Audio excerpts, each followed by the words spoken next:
Hello viewers, আসসালামু আলাইকুম।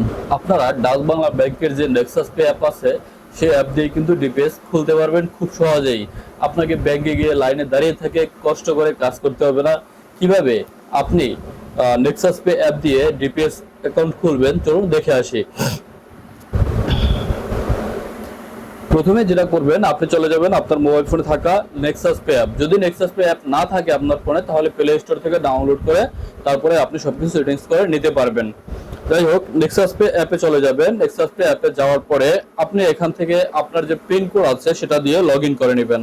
অ্যাপটা লগ ইন হয়ে গেলে আপনি কিন্তু এখান থেকে একটু নিচের দিকে দেখতে পারবেন নেক্সাস পে ডিপিএস লেখা। ডিপিএস লেখা অপশনটার উপরে ট্যাপ করবেন। ট্যাপ করার পরে আপনি এখান থেকে যে অপশনগুলো পেয়ে যাবেন ডিপিএস খোলার জন্য, যেমন open and new DPS, my DPS, redeem, তিনটে অপশন আছে এখানে। আপনি যেহেতু নতুন ডিপিএস অ্যাকাউন্ট করবেন সেই জন্য আপনাকে ওপেন এন্ড নিউ ডিপিএস লেখা এটার উপরে ট্যাপ করতে হবে। দেন আপনি এখানে দেখতে পাচ্ছেন সিলেক্ট অ্যান অ্যাকাউন্ট, মানে আপনার যে প্রতি মাসে ডিপিএস এর টাকাটা কেটে নিয়ে যাবে সেই অ্যাকাউন্টটা এখান থেকে সিলেক্ট করতে হবে। দেন ট্যাপ করলেন। ট্যাপ করার পরে আপনার যদি একের অধিক অ্যাকাউন্ট থাকে তাহলে কিন্তু আপনি এখানে উপর থেকে নাম্বার বসাতে পারবেন। আর যদি আপনার এই মোবাইল ফোনে যে অ্যাকাউন্টটা, মানে এই নেক্সাস পেতে যে অ্যাকাউন্টটা অ্যাড করা আছে, যে কার্ডটা অ্যাড করা আছে, জাস্ট এখানে সেই নাম্বারটা ট্যাপ করবেন। ট্যাপ করার সাথে সাথে আপনার এখান থেকে নাম সহ শো করবে। দেন এখান থেকে ডিপোজিট প্রোডাক্ট এটার উপর ট্যাপ করবেন। আপনি এখানে কিন্তু অনেকগুলো আছে option. Deposit pulse scheme, DPS 8 years, DPS 5 years, তারপর হচ্ছে 3 ইয়ার্স, তারপর হচ্ছে এজেন্ট ব্যাংকিং। যদি এজেন্ট ব্যাংকিং থেকেও কিন্তু এটা এখান থেকে করা যায়। যাই হোক, আমি দেখানোর জন্য জাস্ট 3 ইয়ার্স সিলেক্ট করলাম।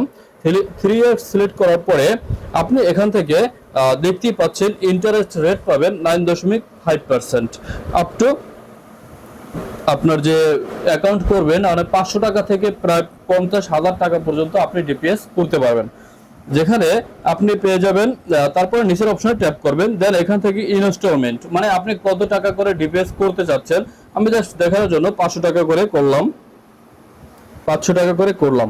দেন ক্যালকুলেট ম্যান্ডেটরি অ্যামাউন্ট, এখানে ট্যাপ করেন। ট্যাপ করার পরে কিন্তু আপনি এই ডিপিএসটা 500 টাকা করছেন, 3 বছর পরে আপনি কত টাকা পাবেন প্রফিট সহ সেটা কিন্তু এখানে শো করবে। চলে আসছে প্রিন্সিপাল অ্যামাউন্ট 18,000 টাকা, ইন্টারেস্ট অ্যামাউন্ট 2855 টাকা 60 পয়সা। আপনি যখন এটা ভেঙে ফেলবেন, মানে ডিপিএসটা ক্লোজ করে ফেলবেন, তখন আপনি পাবেন 20,427 টাকা, মানে 3 বছর পরে।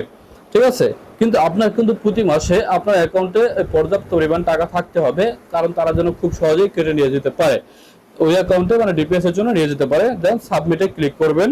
দেন ইয়েস এর উপরে ট্যাপ করবেন। যখনই ইয়েস এর উপরে ট্যাপ করবেন তখন কিন্তু তারা আপনাকে একটা অ্যাকাউন্ট নাম্বার দেবে। ঠিক আছে, সেই অ্যাকাউন্ট নাম্বারটা অটোমেটিক অ্যাপসেই সেভ করা থাকবে। আপনি চাইলে কোনো কাগজে আলাদা লিখেও রাখতে পারেন, কোনো সমস্যা নাই। এর আগে আপনাকে একটা ওটিপি বসাতে হবে। আপনার যে অ্যাকাউন্ট নেক্সাস পে অ্যাপটা যে মোবাইল ফোন দিয়ে খোলা ছিল সেটা একটা ওটিপি আসবে। জাস্ট আপনি ওটিপিটা এখান থেকে আসার পরে দেখে নেবেন। আমি ওটিপিটা দিয়ে দিচ্ছি। ভেরিফাই অপশনে ট্যাপ করবেন। এখানে কিন্তু চলে এসেছে সাকসেসফুল, মানে your DPS account opening in is successful, your DPS account number এত এত। ঠিক আছে, সবকিছু দেওয়া হচ্ছে। এখন আমি ব্যাকে চলে গেলাম। ব্যাকে চলে যাওয়ার পরে এখন কথা হচ্ছে, আপনি যদি মানে এই ডিপিএসটাকে ভেঙে ফেলতে চান, বা এই ডিপিএসটাকে আপনি 2-4 মাস চালাইছেন, তারপর ভালো লাগে না, তারপর রিটার্ন করে আপনার অ্যাকাউন্টে টাকা সহ নিয়ে আসবেন, সেটাও কিন্তু আপনি অ্যাপ দিয়ে করতে পারবেন। সেই জন্য যেটা করতে হবে, আপনি আবার চলে যাবেন যে ডিপিএস অপশনটা আছে, এই যে ডিপিএস অপশন, এটার উপরে ট্যাপ করবেন। ট্যাপ করার পরে আপনি এখান থেকে পূর্বের মতো আবার 3টা অপশন পাবেন। লাস্টের যে অপশনটা আছে রিডিম এনহান্সমেন্ট ডিপিএস, এটার উপরে ট্যাপ করবেন। ট্যাপ করার পরে আপনার যে ডিপিএস গুলো করা আছে সেগুলো এখানে শো করবে। মানে আপনি যদি একটা ব্যাংকে কিন্তু একের অধিক ডিপিএস করা যায়, আপনি জাস্ট এখান থেকে যেটাকে আপনি আপনার অ্যাকাউন্টে নিয়ে আসবেন সেটার উপরে ট্যাপ করবেন। যেমন আমি প্রথমে এটা আগের ছিল, এটা আমি প্রথম যে আছে এটা আমি করছি মাত্র। রিডিম এনহান্সমেন্ট এর উপরে ট্যাপ করবেন। ট্যাপ করার পরে আপনি এখান থেকে কনফার্মে চাপ দিবেন। যখনই কনফার্মে চাপ দিবেন, কনফার্মে চাপ দেওয়ার পরে কিন্তু আবার আপনার কাছে একটা কোড আসতে পারে। কোডটা দেওয়ার পরে আপনার সরাসরি ওই টাকাটা ট্রান্সফার হয়ে আপনার অ্যাকাউন্টে চলে আসবে। ঠিক এইভাবেই আপনি ডিপিএস করতে পারেন। আবার না চাইলে ডিপিএসটা কিন্তু আপনি ভেঙেও ফেলতে পারেন। Thank you so much. ভিডিওটি ভালো লাগলে অবশ্যই চ্যানেলটাকে সাবস্ক্রাইব করে দিবেন আর নতুন নতুন ভিডিও পেতে অবশ্যই কমেন্টস বক্সে কমেন্ট করতে কিন্তু ভুলবেন না।